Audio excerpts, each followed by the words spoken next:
Greetings and welcome to episode 15 of the Animal Wellness Podcast, the official podcast of Animal Wellness Action.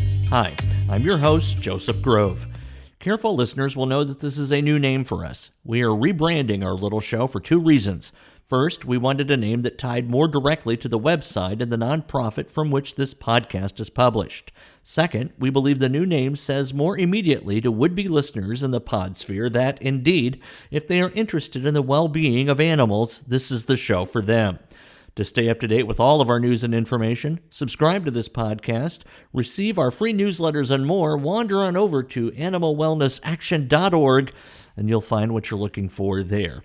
Wayne Pacelli and Marty Irby are with me today. Wayne is the founder of Animal Wellness Action. Marty is its executive director and chief lobbyist in D.C. Me? Why am I here? Folks, I have the microphone. That's my ticket to admission for this show. Thanks and enjoy the podcast. We are continuing with a topic that, gosh, you can't get away from these days, and that is COVID-19. On this podcast, however, we feel a special connection with the virus and a responsibility to discuss it from multiple angles. This is in part because virtually all reasonable minds acknowledge it came from abuses of animals in the wet markets of Asia. But it's also because, as we are learning more by the day, consequences of the pandemic are affecting the way our animals are being treated here at home, the safety of our farmers, and even what you're able to buy at the market to feed your family. I tweeted a story the other day from the New York Times that talked about how hundreds of thousands of pigs are having to be gassed and otherwise euthanized owing to the inability of the slaughterhouses to keep up with them because so many workers are not coming to work because of concerns of the virus. And the story went on to discuss the emotional toll this is taking on the farmers themselves. So part of our ongoing examination of the impact of COVID-19 centers around the differences between industrialized farming and the smaller kinds of operations that you might associate with days of yore, where more humane practices for the animals involved may have been the norm. Now, to be fair, not everyone on this podcast are involved with Animal Wellness Action eats meat. Some of us don't believe in using animals for any kind of consumptive purposes. But, as Wayne instructed me many years ago when he and I first began talking, the main thing is that we ensure animals have one bad day. That if we are going to use animals for consumptive purposes, it ought to be done humanely in a way that honors the animal and the farmer who takes care of that animal. And we've got a great guest today to talk about that. His name is Will Harris. He leads White Oak Pastures in Bluffton, Georgia, and is a fourth-generation cattleman who tends the same land that his great-grandfather settled in 1866. He attended the University of Georgia School of Agriculture, where he was trained in the industrial farming methods that had taken hold after World War II. Graduated in 1976, he returned to White Oak, where he and his father continued to raise cattle using pesticides, herbicides, hormones, and antibiotics. Good grief, Will. If you'd thrown a little crack cocaine in there, I don't know if you'd have done any worse. They also fed their herd a high-carbohydrate diet of corn and soy. Eventually, Will became disenchanted with the excesses of those industrialized methods and sought to return to the farming methods his great-grandfather had used in the late 1800s. Nature abhors a monoculture, he said, referring to the modern farming paradigm he was abandoning. Since then, he has been recognized all over the world as a leader in humane animal husbandry and environmental sustainability. He is the immediate past president of the board of directors of Georgia Organics and is the beef director of the American Grass-Fed Association. In 2011, he was honored as the Business Person of the Year for Georgia by the Small Business Administration. So, Will, thank you so much for being on the show today. I'm really grateful. Thank you for having me, Joseph. It's a pleasure to be here with you all. Yeah, and for folks listening to the podcast, you can hear that wonderful Georgian accent, and we're recording this on Zoom where I can see them in. And let me tell you, you'd have to go to Central Casting to find anyone that looks more like a cattle farmer than Will. So, Will, it's a pleasure to hear you and look at you, man. You got it going on. I know Wayne and Marty have a lot of questions, and it's a huge topic. But before we go into it any further, what do you mean by monoculture, and why does nature abhor it? So, one of the great travesties is the way that my father's generation and my generation industrialized food production. We started operating farms as a factory instead of a biome, very linear instead of being very circular. So in nature, there is no monoculture. There's many different species of microbes and plants and animals all living together in a symbiotic relationship. That's a biome. A factory farm is one in which we had embraced industrial models. You raise pigs in the pig factory like you make cars in the car factory. Raise chickens in the chicken factory like you make shirts in the shirt factory. That's a monoculture. It's very linear, and you lose all of the symbiosis, which is one species benefiting from another. Yeah, Gotcha. that you have in a natural environment. Very good. Well, thank you for that. Marty, you've actually been to Will's operation, his farm in Georgia. What was your experience like there? I hear it's pretty special. Well, it's a fantastic place, Joe. And, Will's down in South Georgia and I'm from South Alabama, and we're pretty sure that, like all of the terrific animals on his farm, we share some of the same wonderful genes. So, it was great to go down there the couple of times I've been and spend several days. He has production of chickens down to a T. Beef, I think I've had some of the best beef I've ever eaten in my life from Will's that I actually can buy in a Whole Foods in Washington, D.C. here, and have a New York strip every Sunday night. But when you go to Will's farm, you see exactly what he's talked about, that his farm is teeming with life. There are free-range chickens. There are beef cattle. I know there are hogs that he imported from Spain. He's got a tremendous operation, and if there's any place on the planet that I've seen and been to that I can tell people that they should go buy their products from, it would be White Oak Pastures in Bluffton, Georgia. So I can't thank him enough for doing all that he's done to bring sustainable agriculture back to this country. And I think that it's a great place to visit if you just want to go see what farming is really about. And, one of the really interesting things that we ought to bring up on this is Will has had a problem with bald eagles. And I think he said in 150 years he had never seen a bald eagle until he brought back free-range chickens to his farm. And so I think that's an indicator of how some of the wildlife that's dying off in our country has actually come to the point they have. So maybe Will can elaborate on that further into the podcast. Well, you summed it up very well. I'm 65. I've lived on this farm all my life. I've never seen a bald eagle on my farm or near my farm. And I'm pretty sure my father, who was born in 1920, had never seen one either. When we started raising chickens truly out on the pasture, we saw the first bald eagle about 18 months after we put the first birds down on the pasture. Since then, they've increased and increased and increased, and actually are a production problem. It's okay. I call it tithing to nature. We accept some loss of the birds that we put down. We really enjoy seeing the eagles. The economic part is not much fun, but we do, and it reinforces what we believe about natural systems and the biome. If you want to see more about what goes on down there, you can go to whiteoakpastures.com.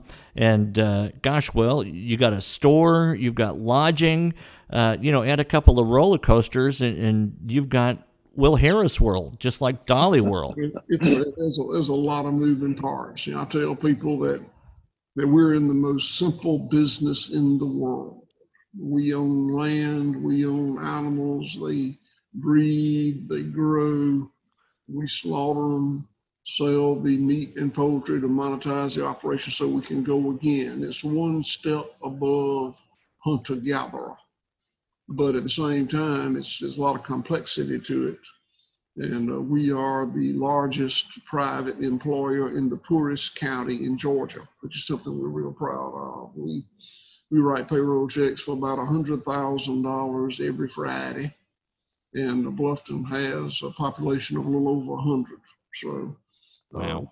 we're very proud of the economic impact as well as the ecological impact.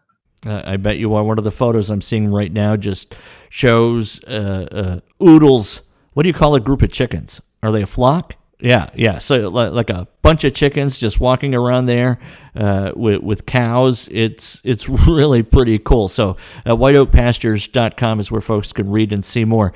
Wayne, give us kind of a background, if you would please, sir, on what is happening with our supply chain. Why are farmers, big ag farmers, I'm presuming more so than others, why are they having to slaughter hundreds of thousands of animals, even at a time when I think you say we are sending more meat than ever overseas? What's up with that? Well, let me just say that I'm delighted that Will has joined us. He is just a remarkable spokesperson for agriculture in the United States. His voice needs to be amplified, and I'm so glad we've got him on the Animal Wellness podcast.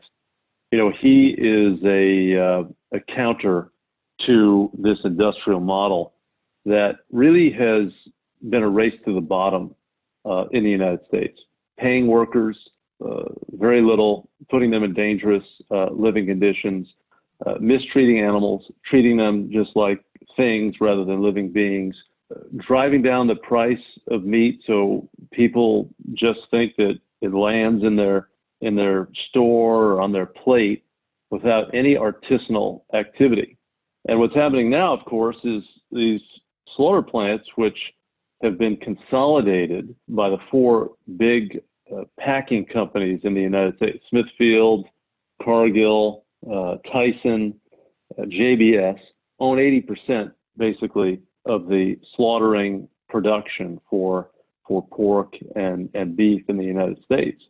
And this has made our food supply very vulnerable. So when we have a COVID crisis with a highly infectious contagion, these places were the workers, almost all first generation people have been working shoulder to shoulder. They're getting sick in extraordinary numbers. And many of them have been shuttered. At one plant in eastern Iowa, a Tyson plant, more than 1,000 workers were sickened by COVID-19. This has hurt supply. And if you're talking about pig production, there's a very narrow window for sending those pigs to slaughter. They get to a market weight of 260, 270 pounds, and they've got that window. And if the plant's shut down, it creates a dilemma for the industrial farmers who are raising these animals. 115 million a year are sent to slaughter in the United States. And, we just declared the meat industry, the United States government did, an essential industry, ordering these workers back. And the reality is Reuters just looked at some of the export data, and starting on March 15th, which was about the time that COVID-19 began to exert its impact in the United States, we have quadrupled our exports of pork to China. So here we have the media and government officials essentially saying, we have a meat shortage. Tyson's CEO wrote in the New York Times and the Washington Post in full-page ads that we've got a crisis. We're going to have prices up. We won't be able to provide enough meat for people. Yet we've quadrupled our exports to China. I mean, something is badly wrong with this picture. And I think it's a manufactured crisis. I think it's a crisis for animals and for workers that has been created because of the inhumane methods that have been tailored in this industrial agriculture era. We as a nation have done very, very well indeed in terms of producing food and feeding people. But how we produce that food matters. It matters for the animals, it matters for the land, it matters for workers. And we have forgotten about the values that we are supposed to care about. And I think what's remarkable about Will and his operation is that he is showing the way. He's producing in considerable volume with great diversity in terms of his output, and he's doing it in a way that is sensitive to animals, that is good for the land, good for his community.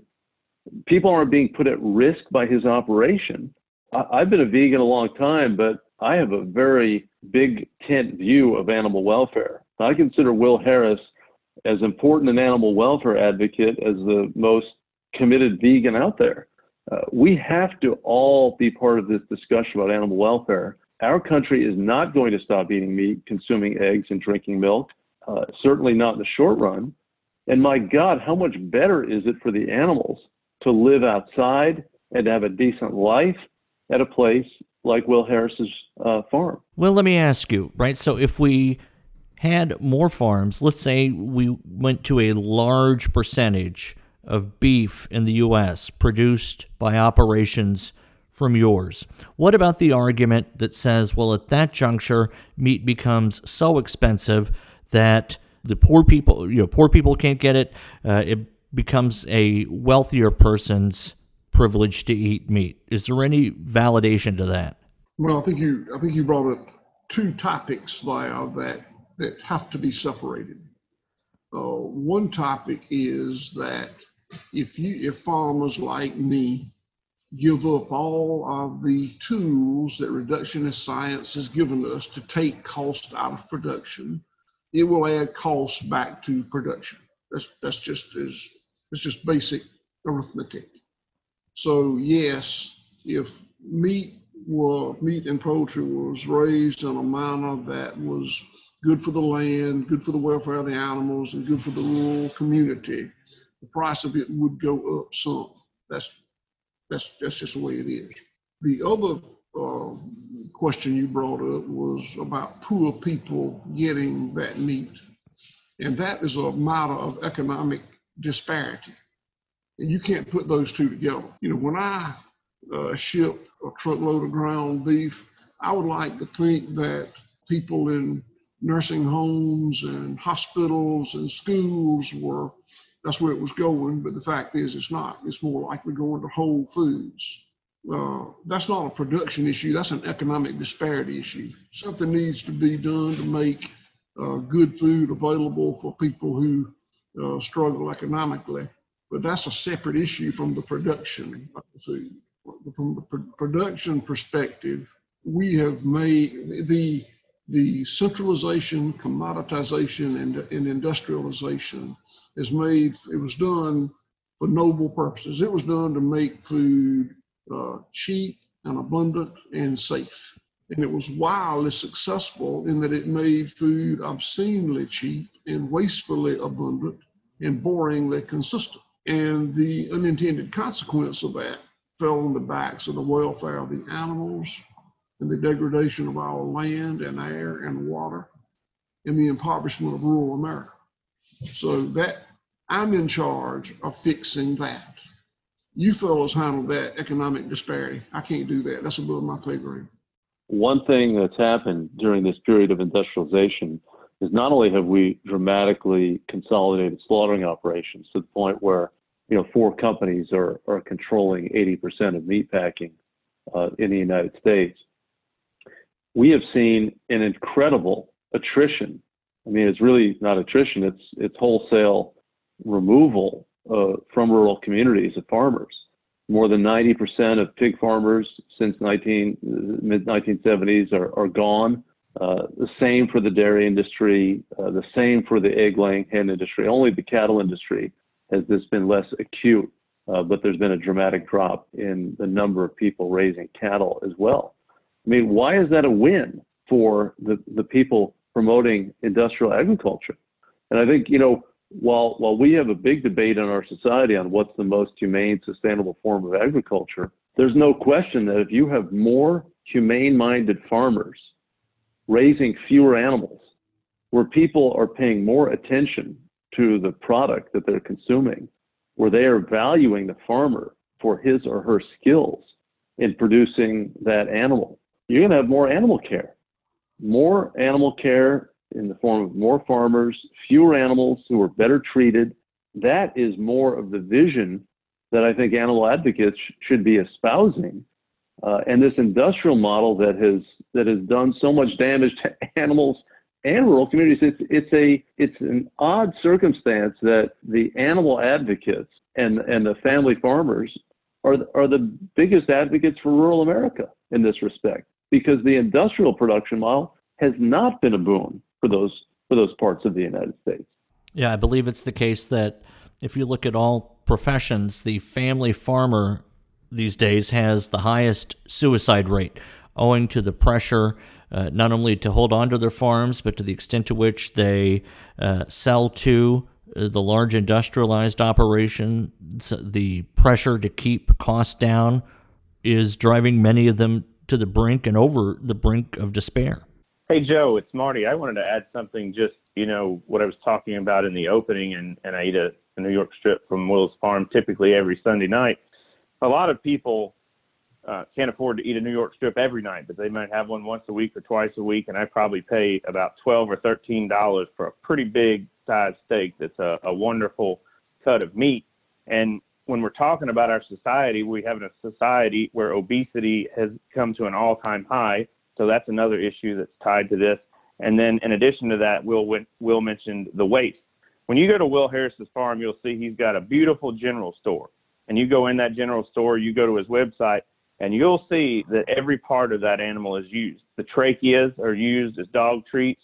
You can buy chicken feet as dog treats. I know he's making humane leather now at this point. They use the talum there for the soap. So every bit of that animal is utilized and not wasted. And we need more farms that are doing exactly what he's doing. And even some of the more humane and sustainable farms aren't utilizing every part of that animal like Will is. Will, do you believe that the entire experience of COVID-19, as it has impacted animal husbandry, is it better for your side of the equation where we treat animals better, or is this ultimately going to be a boon for the industrialized method? I can't predict the future, but I can tell you that thus far, this pandemic has been good for our business. I hesitate to say that with people losing life and health and economic ruin, but the fact is, the impact it's had on us is our food service business to restaurants has gone away. We just don't have that anymore. But we didn't have a tremendous amount of it to start with. Our online business has absolutely exploded. We have had a 500% increase in online orders. We do our own order fulfillment from the farm, and it has absolutely been a boon for us. I'll say this: 2 or 3 times we've gotten right up to the edge of the question: how do we have more of our farm production move towards high animal welfare, high regenerative land management, and rebuilding rural America? And the answer is not regulation from the State House or Washington, D.C. That won't do it. The answer is not big companies decide that that's the right thing to do. That's not going to happen. The answer is not farmers deciding, wow, we ought to do it differently. That's not going to happen. If it happens, it'll be because consumers demand it. And I hope that this huge influx of new customers that we've had will stay with us, a high percentage of them. I'm hoping that what this horrible pandemic has done is show them the fragility of the food chain that feeds them. And a lot of us have recognized for a long time that there's a very little bit of resilience in the food chain. The grass-fed beef that you see in stores, 90% of it comes from 10,000 miles away. 10,000 miles to New Zealand or Australia. And that's not a resilient food chain. Here on the farm, we raise animals. We have our own slaughterhouse, USDA inspected slaughterhouse. We slaughter them on the farm. Then we do our own order fulfillment through FedEx or UPS. And what that means is White Oak Pastures is not part of a supply chain. White Oak Pastures is a supply chain, and it's got a lot of resilience. Wayne, talk us through the life of a factory farmed cow. And then, Will, I want to ask you, having heard what Wayne says, which I know you know the answer to this just as well, but to hear Wayne tell it, and then tell us about the life of a cow that begins and ends his journey on your farm? Wayne? Well, the cattle have it best, I think, among the animals in American agriculture. I mean, those animals are living for a good portion of their lives in extensive systems. Now, in terms of industrial production, they're fed corn and not grass for a large portion of their life, and certainly when they move to a feedlot.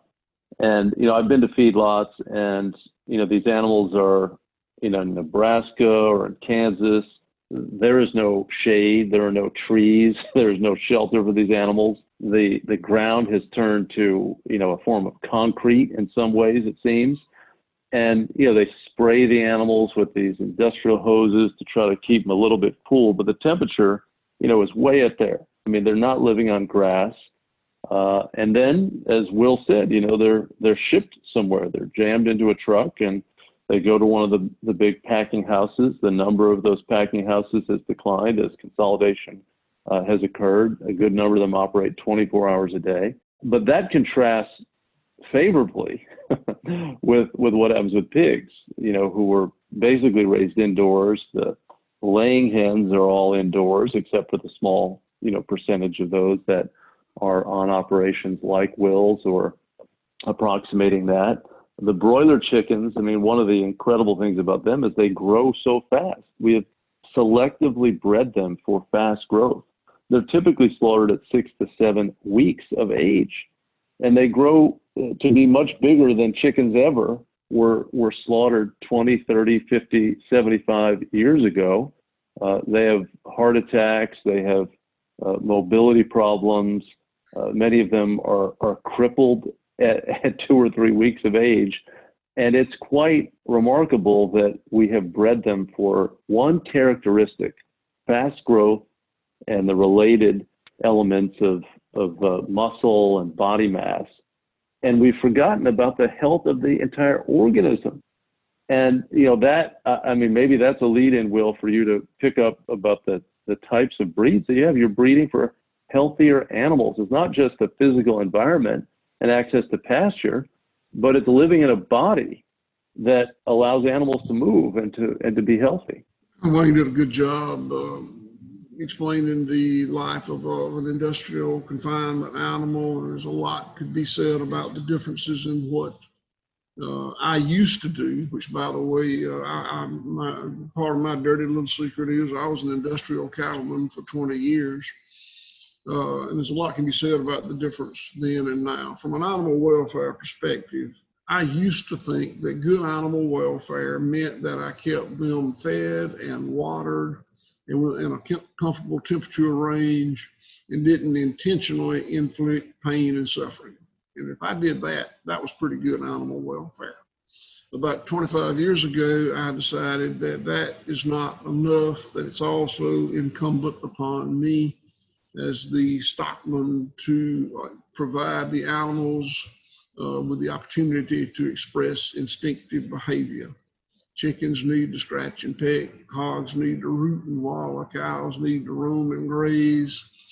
That's instinctive behaviors.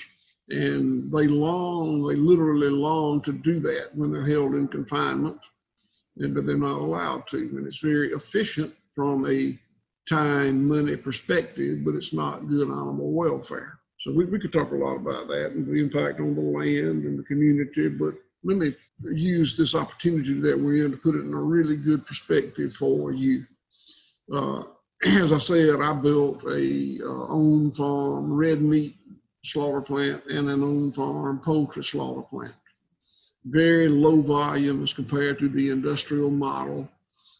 We have 160 employees on this farm total.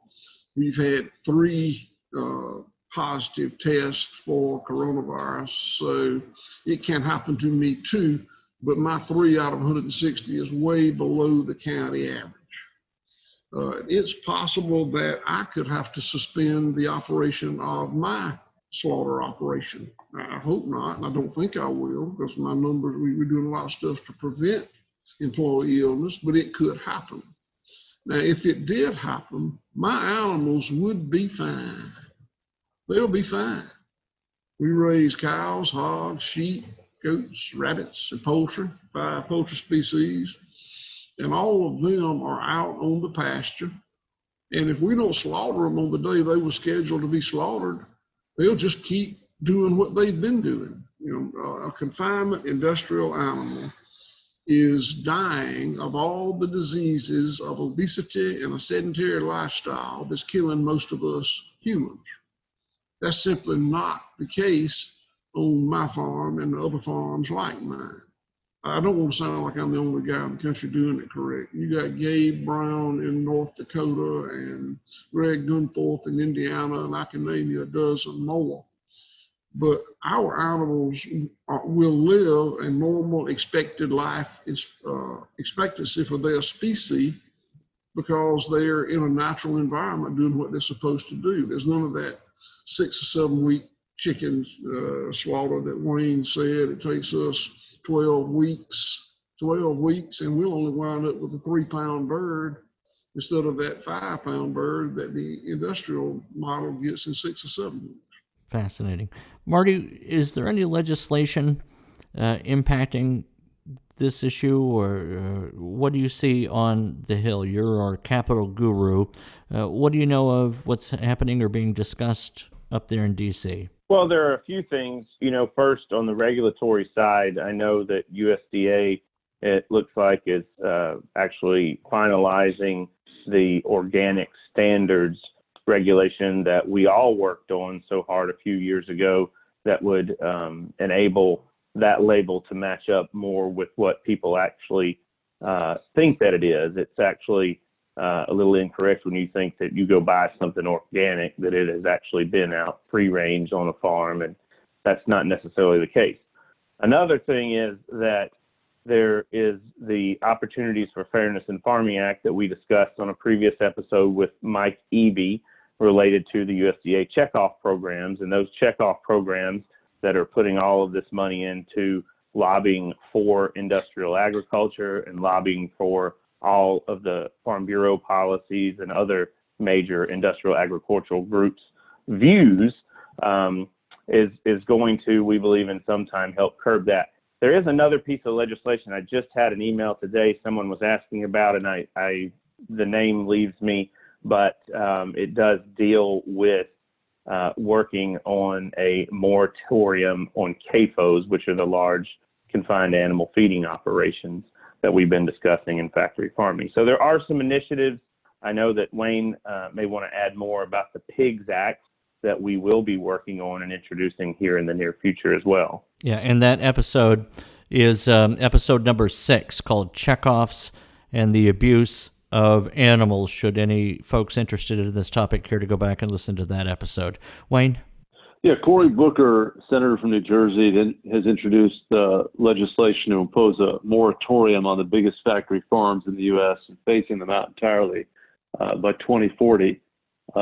Marty's correct that this checkoff program is an abuse, that farmers are essentially paying a tax, and that money goes into a federal kitty, and that kitty is supposed to be promoting the commodity that the farmers are producing. The reality is it's being used by the National Cattlemen's Beef Association, the National Pork Producers Council, to fight legislation like Senator Booker's, or to block any farm animal welfare legislation. Will said earlier on our show that he says this is up to the consumers, and he's right. No question about that. I do hope one day that we have some reasonable standards of care for animals in agriculture. Right now, there's none of it because the big trade associations have blocked any concern for farm animals, and it's been left entirely to the consumer. And the consumer should not have any confidence unless he or she knows where that animal is being raised and who is raising the animal, that the standards are aligned with their own value system, the consumer's value system. I mean, you can look at Will, you can see what he does, and you can bank on his reputation and his performance. You cannot do that with this meat that's coming from these factory farms. I mean, there are no standards. The one metric they care about is productivity. Productivity does not equate with animal welfare. You can have an animal living in a terrible circumstance, but the animal remains alive and productive. People can reproduce and they can grow even if they're living in terrible circumstances. And that's what happens with animals. But the industrial farmer will tell you that productivity equals animal welfare. That's a falsehood. Why are we, I want to circle back to something that came up earlier in the show. Why are we sending more meat to China right now? Trade deals, what's the reason that while American consumers are struggling to keep their refrigerators full, we are sending things so far away from home? The United States agribusiness model, the factory farm model, more and more depends on exports. I mean, they're producing so much in the way of inexpensively produced food in terms of the price in the marketplace. There are all these externalities where the costs are borne by our society in terms of our healthcare system, in terms of property values being degraded if you happen to live near a factory farm. Obviously, the overuse of antibiotics is a terrible threat to our public health. So many problems. But China has 1.4 billion people, and pork is the predominant form of animal protein that they consume. And they don't have enough land to produce this much meat. And they are treating the United States as a factory farm colony. And we are obliging because our U.S. trade policy is built around that. And you have the pandering and the lobbying of the National Pork Producers Council and the other trade associations that demand this. And we're the ones here in the United States that deal with all the waste that comes from these industrialized farms, all the antibiotic-resistant bacteria, all the animal cruelty, all the loss of rural communities as the family farmers are driven off the land, all of these COVID-19 cases concentrated at these huge industrial slaughter plants. And China's, sitting fat and happy in this regard. We deal with the consequences and they get the meat. So this has been part of U.S. government policy for years, and it's continuing now. And with all the rhetoric that we're down on China and we want this to change, the behavior suggests otherwise. And that's because we don't want to jeopardize future sales to China by curtailing our deliveries to them now. Is that the natural next step in this undertaking? Well, I think it's, and I'd be interested in Will's view on this, but I think it's just the pleading of these industrial agriculture trade associations and the lamentations about the effect on the farmer when they don't really demonstrate an actual concern, because we've seen this incredible erosion in the number of farmers, people losing their jobs left and right if you're in agriculture, but they're crying crocodile tears over it. And the money's going to the large industrial producers, to the Smithfields, which is a Chinese-owned company, to JBS, a Brazilian-owned company, and they're buying up our farmland in the United States, and they're buying up our animals. I don't think that the Chinese bought Smithfield so the Chinese could not get pork when they wanted it. That's part of this decentralization that the meat business has gone so far in the direction of the policies and rules are written so that these multinational companies can shop for the cheapest product in the world and sell it in the highest market in the world. And you just follow the money to see where that is. It's not valuing the farmer, right? So Will and his team are actually farming. They know something about animals. I've been to industrial broiler bird operations. I've been to industrial egg-laying hen operations. I've been to major pork farms. You don't even see people around. There are a handful of people around. The animals are on their own. They're jammed into cages and crates or into warehouses, and they give them food and water, and they attempt to control the temperature so it's within a livable range. But heck, something goes wrong, a fire breaks out, and hundreds of thousands of animals can die. A tornado hits one of these places, same consequence. COVID hits and the slaughterhouse is shut down. This is a highly vulnerable food production system. As Will is saying, when animals are outside and they're on large acreage, they can not only have a life, but the whole system is much more resilient. It's safer.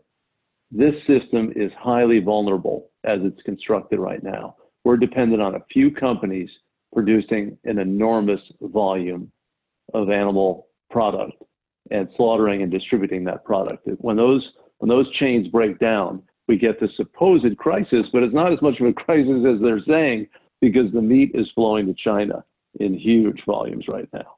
And the rules are written to make that so easy. The USDA has, in accordance with USDA rules, it's perfectly legal to raise animals in Argentina, Australia, or New Zealand, or Uruguay, slaughter them there, bring them to the United States in a container, and sell the meat as product of USA. Because if any value addition is done here, it can be labeled product of the USA. We had a number of years in which we had the country of origin, mandatory country of origin labeling. And during that window, the meat had to be labeled as the country it came from. But due to lobbyists, big business interests, that went away. It was costing them too much money. And now it's perfectly legal to bring this product in, and the shopper at whatever grocery store sees product of the USA on the label. Marty, I just wanted to add something on country of origin labeling. I know Will and I have talked a lot about this. I worked in Congress when they repealed country of origin labeling, and the majority of the members of Congress didn't even know what they were voting on. All they heard was the messaging from big agriculture that there would be several $1 billion in fines from trade violations with Canada and Mexico. And so that's all they heard. They didn't even bother to think about the consequences of what was going to occur from that point forward. And I do believe there's also an effort for rulemaking to hopefully make some changes in the packaging aspect of this meat that's sold as and billed as American made when it's not. Wayne, let's get some closing thoughts from you on this, please. Well, I think we've got a broken food system. In terms of working right, it's a relative handful of operations like Will Harris's, who are showing a different, better, sustainable, humane, resilient way forward. And I can't think of anything more important from an animal welfare perspective than our consumer choices. I mean, the largest category of animals used in our society are raised for meat. We raise 9 billion animals a year in the United States. We all need to be thinking about our food choices. We should not have any confidence that the government is creating a regulatory system that is safeguarding the animals. There are no federal protections for any of these animals. There's a Humane Methods of Slaughter Act that deals with mammals only, not with poultry, and even then, it's problematic. So I think we have to all think about what our responsibilities to animals are, and it starts with the choices we make with our daily food choices. And I'm so glad that Will Harris is part of this discussion because, it's not just veganism and steering clear that's an option. If people want to eat meat, there are options where the animal does not suffer and live in misery day after day. And Will Harris and a number of other farmers are showing that alternative method, and that's working, right? It's not only working as a profitable business for Will and others, but it's also working for communities. And I think that this whole agricultural system that we have developed has been a miracle in terms of production, but we have forgotten the other values that we hold so dear in our country. Thanks, Wayne. Will, final thoughts from you, sir? My closing comments mirror Wayne's exactly. Wendell Berry is a role model of mine, and he says something to the effect that consumers vote with their dollar on how they want the world to be. And truly, I think that most good thinking, rational people would like to support a system that has high animal welfare, high levels of regenerative land management, high levels of concern for enriching rural America. but due to greenwashing of industrially produced products by large multinational companies, consumers are confused.